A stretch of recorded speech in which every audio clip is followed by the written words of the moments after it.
Well, here I am back at Carnegie again. Greetings, YouTube tribe. I've given a lot of thought to the videos that I watch from the different motovloggers that I watch, and I seem to see the thread that goes through all of them. It's storytelling, and I want to try doing a little story, I guess.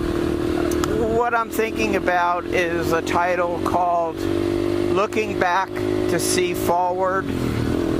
And I've been thinking that I've been riding a long time and I still enjoy it, but since I've been watching all the really good videos, I've gotten excited about doing motovlogging and learning how to do editing and put music and cuts and everything. But the thing that's really got me going right now is all the adventure rides that the different channels that I subscribe to want to do.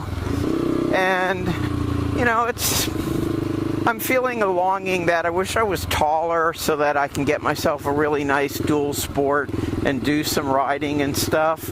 But I'm also thinking that, you know, there's other things in my life besides riding, and sometimes it's really kind of hard to figure out what exactly it is I want. But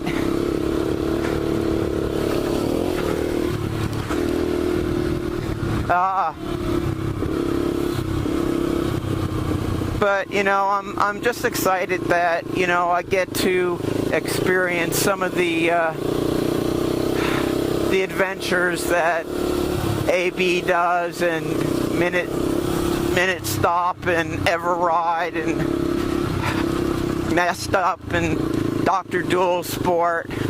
But, you know, the only one that I think sometimes that I can maybe relate to a little bit is Dr. Dual Sport, because, you know, he and I are about the same age, but again, too, you know, he's a hard-working farmer, and, you know, he maybe has more get up and go and stamina and strength, but, you know, it's just, maybe it's a little bit of, no offense to Cupcake, a little green-eyed envy over the fact that, you know, I go to my local shop and I look at, you know, the WR250s and the Kawasaki's, and, you know, and I go, yeah, they're beautiful bikes, and yeah, I could probably look for a used one. But the problem is then what happens is 5'2". How much dropping and changing can you do on one of those bikes and still have it be a really good adventure bike? Maybe I just need to learn to be content with what I do. And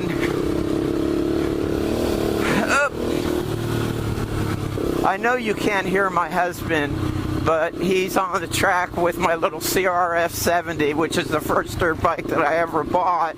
And we just got finished rebuilding the front forks, and we put some heavier springs in from BBR in Oregon, and he's riding it and he's just having a really good time. Maybe that's what it's all about right now.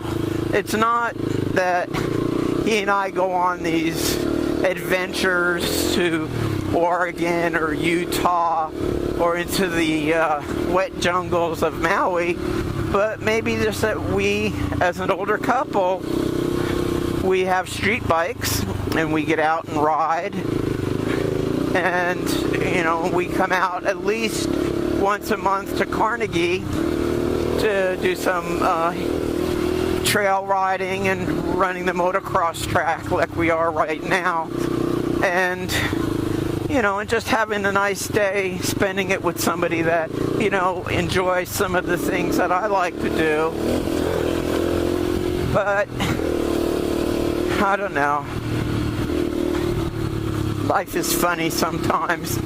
But I'm really glad that I found the motovloggers that I have, and I'll give the biggest shout out to AB. I found him first, and I just fell in love with his cinema. Even in the beginning, when he started doing it, I could just see that he had a real artistic eye and just really created some wonderful stuff.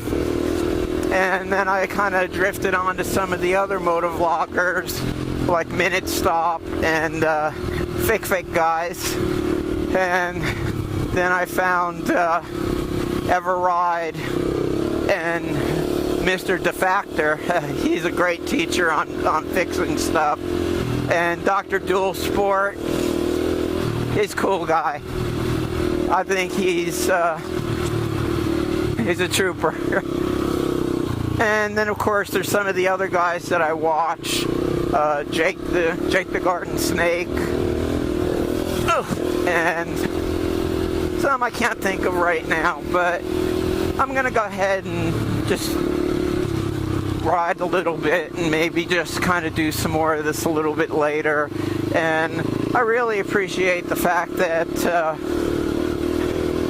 Everride liked my channel, subscribed to it, and gave me some positive feedback. I'm having some issues. Of course, I'm a newbie, I'm a beginner, but my ultimate goal would be to do some really good cinema like AB does, and have some adventures, and do some really good cinemas and stuff like that with some good audio. But I got time. I'm still young, so we'll see what happens later on. For now, Blue Graham out. Here's my very first dirt bike I ever bought for one of my grandsons, little CRF 70, and it's gone through a couple of kids and has gone through some mods and some upgrades and stuff, and still keep it because it's a fun little pit bike, and kids like to run it because it's just fun. And as I was saying earlier, just put seals in the front forks, and did the BBR heavy duty springs. And this is the first time it's been out in a while.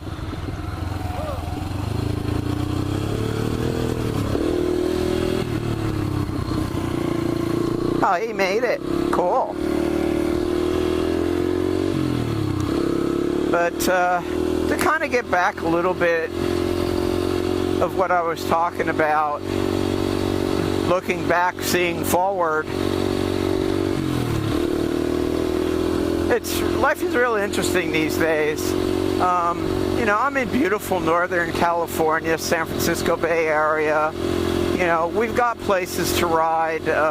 If I go up north, where unfortunately there's a lot of fires right now, there's a lot of BLM and forest land to go ride and do motor adventures on. But, when you got one day to go and do something, you tend to stay a little bit local and, try and have as much fun as you can.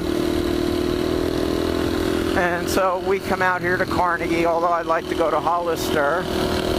And, but, that's an added expense. It's more miles, more fuel, more time. And, just to come out and ride for, 3, 4, maybe 5 hours, an hour ride is good. And I like Carnegie. I mean, I know it.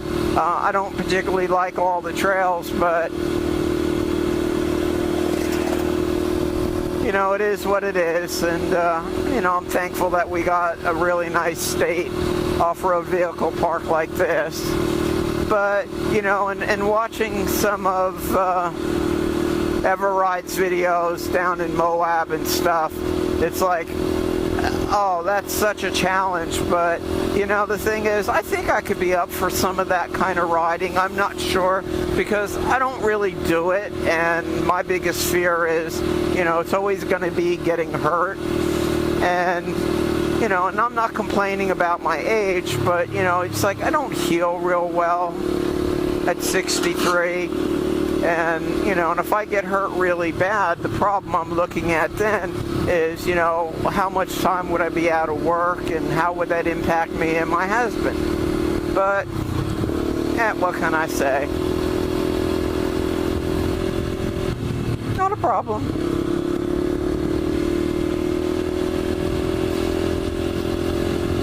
Yeah, after watching that video from Kalani with Cupcake, I definitely think 2 cameras with connectable audio, that's really nice. I mean, he did such a good job doing that. It just, you know, it sort of takes things to a whole different level.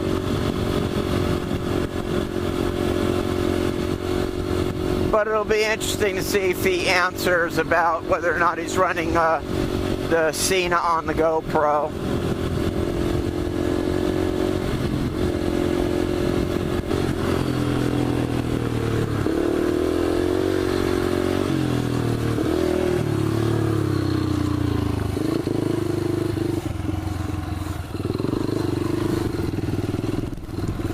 Just looking to see where you were.